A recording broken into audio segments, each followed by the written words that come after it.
let's do my pros and cons of Penn Foster, because I seen a girl do it, and yes, I'm gonna copy her, but also tag her.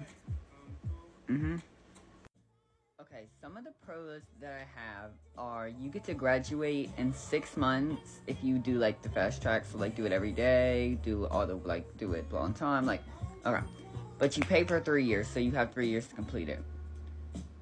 I think some of the lessons are easier, but again, some of them are harder. Okay.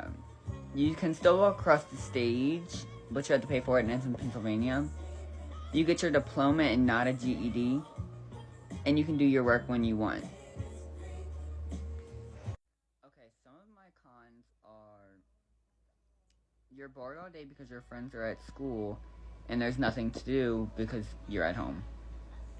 There's a lot of reading, but some lessons are kind of short, and then, some of the lessons are really long, which is also in there, and you're not going to make any new friends, which kind of sucks, but